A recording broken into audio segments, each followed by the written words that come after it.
Imagine standing at the edge of a vast, dark forest. The path ahead is unclear, shrouded in mist, and each step forward fills you with both curiosity and hesitation. You are searching for something important, something vital, but you cannot quite put it into words.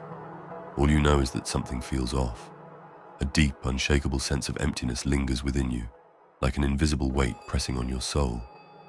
Perhaps you have felt this before, a vague but persistent feeling that you are disconnected, lost in the very life you are living.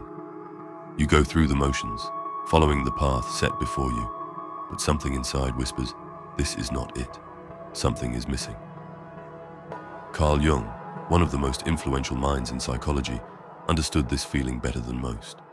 He spent his life exploring the hidden depths of the human psyche, uncovering the forces that shape who we are and why we feel the way we do. According to Jung, this inner void is not a flaw. It is not a sign that you are broken or that something is wrong with you. Instead, it is an invitation, an urgent call to embark on the most important journey of all, the journey toward the true self. In this exploration, we will uncover the real meaning behind the inner void. We will discuss why so many of us feel lost and disconnected from ourselves, and how Jung's revolutionary insights provide the key to understanding and overcoming this existential emptiness.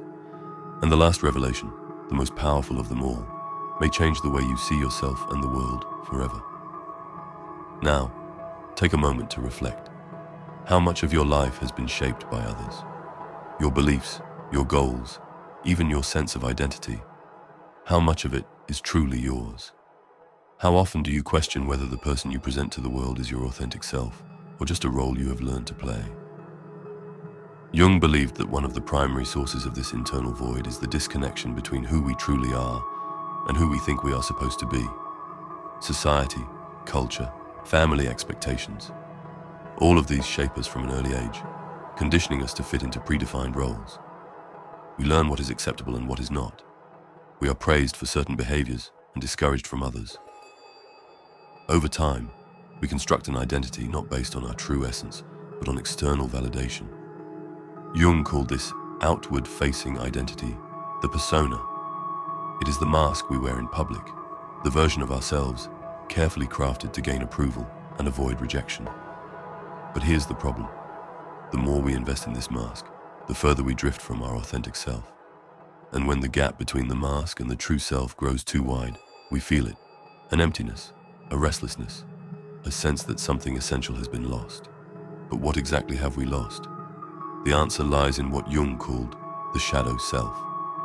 Our shadow is the collection of everything we have rejected, suppressed, or denied about ourselves. The emotions we were told were unacceptable, the desires we buried out of fear or shame, the aspects of our personality that didn't fit the mold we were given. But here's the crucial part. These hidden aspects of ourselves do not disappear.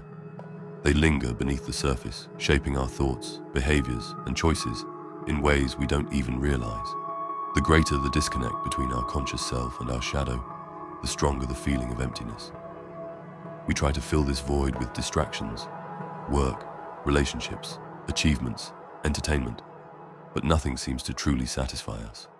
No matter how much we achieve, how much we acquire, or how much we keep ourselves busy, the void remains. But what if the void is not a curse? What if it is not something to escape, but something to embrace? Jung believed that this emptiness is actually a gateway, a signal that it is time to turn inward, to face what we have been avoiding, and to integrate the lost parts of ourselves. He called this process individuation, the path to becoming whole. And here is where the journey truly begins, because true self-discovery is not about creating a new identity or reinventing yourself. It is about uncovering what has always been there, hidden beneath layers of conditioning and fear. So how do we begin this process? The first step is awareness, learning to see beyond the mask. Ask yourself, what parts of yourself have you suppressed to fit in? What emotions have you denied because they made you uncomfortable? What desires have you buried because they seemed too unconventional, too risky, too unacceptable?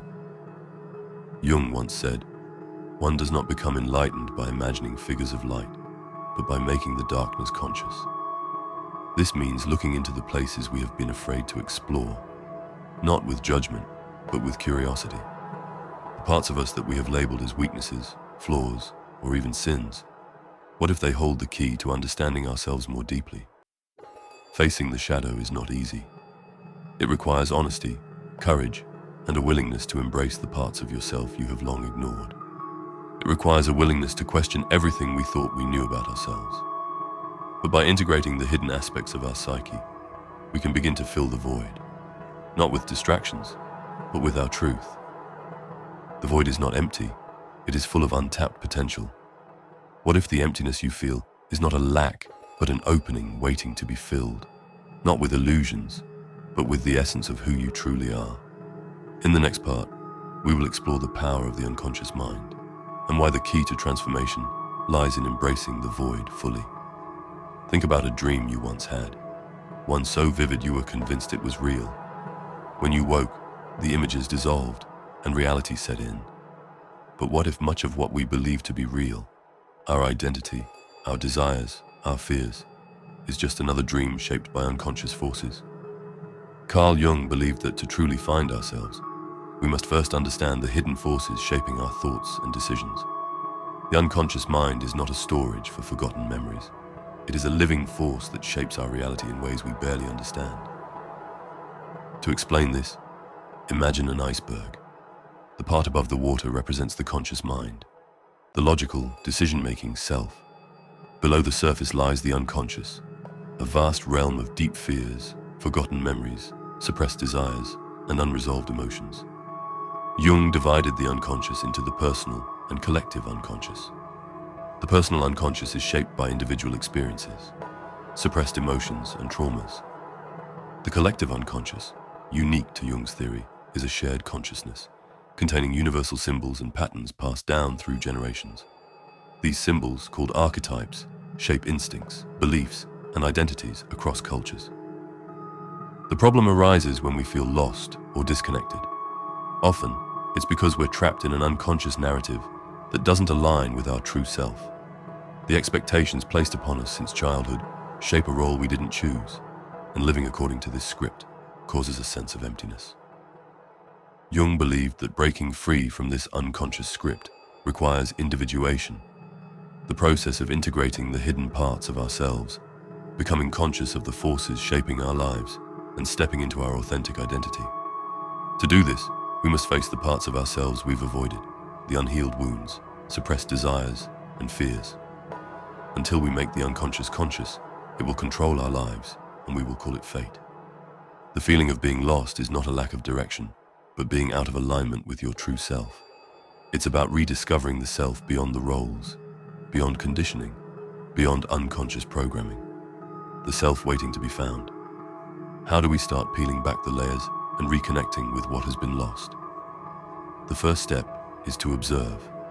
Step back and question the beliefs you've accepted without realizing it.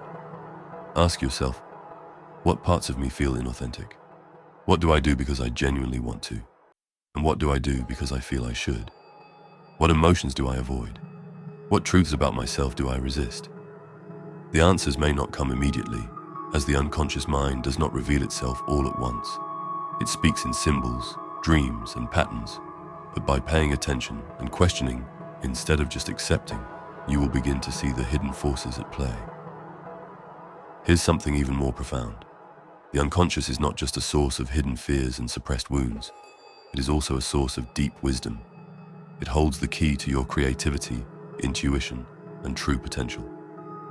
The void you feel isn't just an absence, it's an opportunity. If you feel lost, it doesn't mean you are on the wrong path. It may mean you are standing at the threshold of transformation. But transformation requires more than just chance. It requires a conscious decision and a willingness to face the unknown. In the next part, we will explore how confronting the shadow self can lead to breakthroughs, and why what you fear the most may hold the key to your liberation. Imagine walking through a dimly lit corridor lined with mirrors. But instead of reflecting back a familiar image, each mirror reveals something different. Fragments of yourself that you've long forgotten or chosen to ignore. Some reflections are unsettling, showing emotions you've suppressed, desires you've denied, or fears you've buried. Others are surprisingly powerful, revealing strengths and potentials you've never fully embraced. This corridor is your unconscious mind. At the end of it, waiting in the shadows, is something even deeper. The part of yourself you fear the most. Carl Jung called this the shadow self. It is the collection of all the parts of you that have been repressed because they were deemed unacceptable by society, family, or your own limitations. But here's the paradox.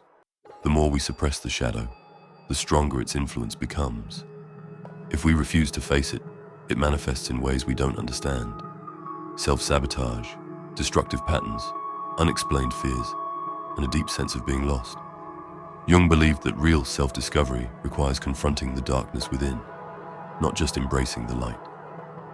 The shadow isn't just a container for our worst traits, it's also the keeper of immense potential.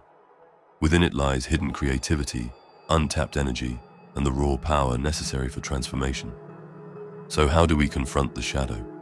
First, we must understand how it appears in our lives. The shadow doesn't introduce itself openly. It reveals itself through projection. When we see others exhibiting qualities we refuse to acknowledge in ourselves, we're seeing our own shadow. Think about the people who trigger you the most. What is it about them that bothers you so much? Often the answer lies not in them, but in you. The traits we judge harshly in others are often reflections of parts of ourselves we haven't fully accepted. The arrogance we despise in someone else may reflect our own suppressed confidence. The selfishness we condemn may highlight the ways we've ignored our own needs. The behaviors we find intolerable may be aspects of ourselves that we've pushed so far into the unconscious that we no longer recognize them.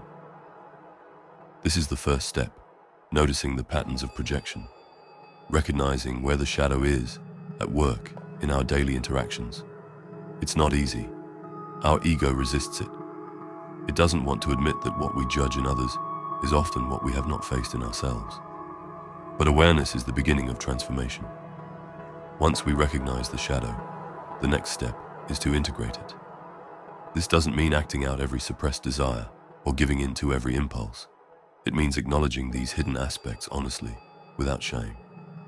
Jung called this process shadow work.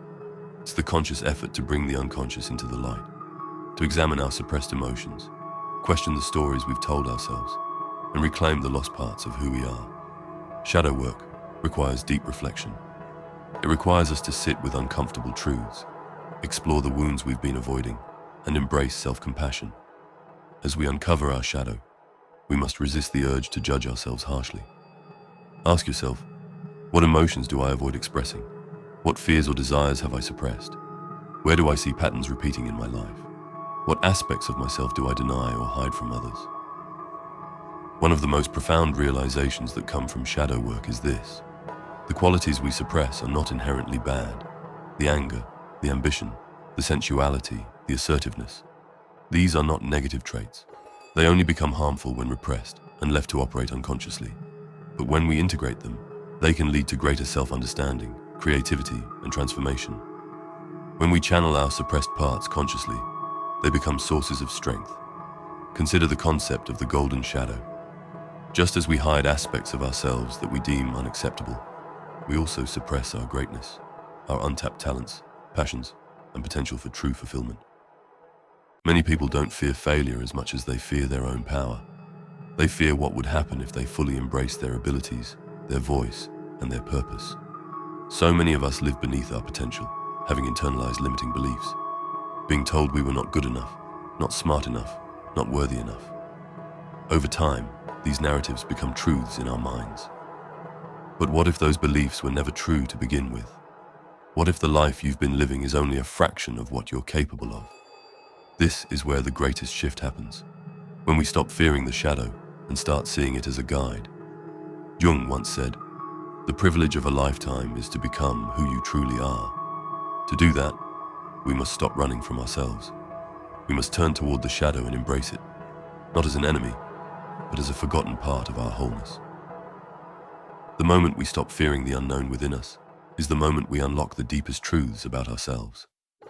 What we've been searching for, longing for, is not outside of us. It is within, waiting to be remembered. In the next part, we will uncover the final and most powerful revelation, one that can change how you see yourself and navigate the world. There comes a moment in every journey of self-discovery when we realize we are no longer the person we once believed ourselves to be. The old stories no longer fit. The old fears no longer hold the same power. The old identities begin to fade, making way for something new, something truer. But this transition is not without struggle. Before we can fully step into our authentic selves, we must face the greatest challenge, letting go of who we thought we were. Carl Jung believed that individuation, the path to true self-realization, is not just about learning who we are, it is also about unlearning. Unlearning the false identities we've worn to please others, unlearning the conditioned responses that have shaped our decisions, unlearning the limiting beliefs that have kept us small and disconnected from our potential. And here's the truth most people avoid. Transformation requires loss. It requires shedding the old self, the comfortable illusions, the attachments to who we used to be. This is why many resist it. Change feels like a kind of death. The ego clings to the familiar, even when it's painful, because it fears the unknown. It whispers that it's safer to stay in the roles we've always played, to remain in the cycles we've always known. But what if staying the same is the real danger? What if holding on to the old self means losing the life you were meant to live? Jung said, "The greatest burden a child must bear is the unlived life of its parents." But this applies not only to our parents, but to every inherited belief, every expectation we've unconsciously carried, every outdated identity that no longer serves us. So the question is, are you willing to release the past to step into your future? Many people mistake self-discovery for a process of addition, thinking that becoming whole means gathering more knowledge, experiences, or achievements. But true transformation isn't about adding more. It's about removing what's not you. It's about stripping away the false layers, the conditioning, the masks, and remembering who you were before the world told you who to be. And here's the most powerful realization of all. The void you fear is not emptiness. It's space. Space for the real you to emerge. Think about it. Why do people fear feeling lost? They associate it with lack, with uncertainty, and with the absence of identity. Feeling lost is not a sign that something is wrong. What if it's the first step towards something greater? Consider the caterpillar. It doesn't just grow wings and become a butterfly overnight. First, it must dissolve. It enters a cocoon where its old form breaks down completely, becoming unrecognizable before it transforms. Human transformation works the same way. The void is not the end. It's the space where metamorphosis happens. But most people run from it. They try to fill the void with distractions, relationships that don't serve them, careers that don't fulfill them, external validation that never truly satisfies. They cling to the old, refusing to surrender to the dissolution necessary for rebirth. But those who are brave enough to sit in the void, to face the uncertainty, to allow themselves to not have all the answers, those are the ones who emerge changed. So if you feel lost, if everything you once believed about yourself is crumbling, take heart. You are not breaking down, you are breaking through. This is what Jung meant when he said, "Your visions will become clear only when you can look into your own heart. Who looks outside dreams. Who looks inside awakens." You are awakening. An awakening is not comfortable. It is not easy. It doesn't come with a map or step-by-step guide, but it comes with a promise that on the other side of this transformation is something more real than anything you've ever known. So, what now? How do you move forward when you no longer recognize who you were, but haven't yet fully stepped into who you are becoming? First, embrace the uncertainty. Don't rush to fill the void. Let yourself explore. Let yourself question. Let yourself sit with the unknown without fear. Second, follow your intuition. When the old ways no longer resonate, listen to the quiet voice inside, the one that knows what you need before your rational mind catches up. Third, surround yourself with truth. Seek books, mentors, conversations that challenge you to think differently, to see yourself more clearly, to embrace your potential. And finally, have patience with yourself. The journey to self-realization is not a straight path.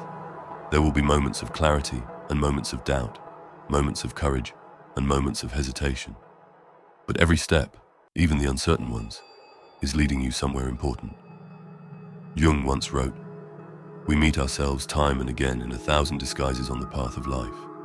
Every challenge, every struggle, every experience, no matter how difficult, is bringing you closer to your true self. So the next time you feel lost, remember, the path is not outside of you. It has never been. It has always been within. And when you stop searching for yourself in the world around you, when you finally turn inward and listen, you'll realize you were never truly lost at all. You were simply on the way home."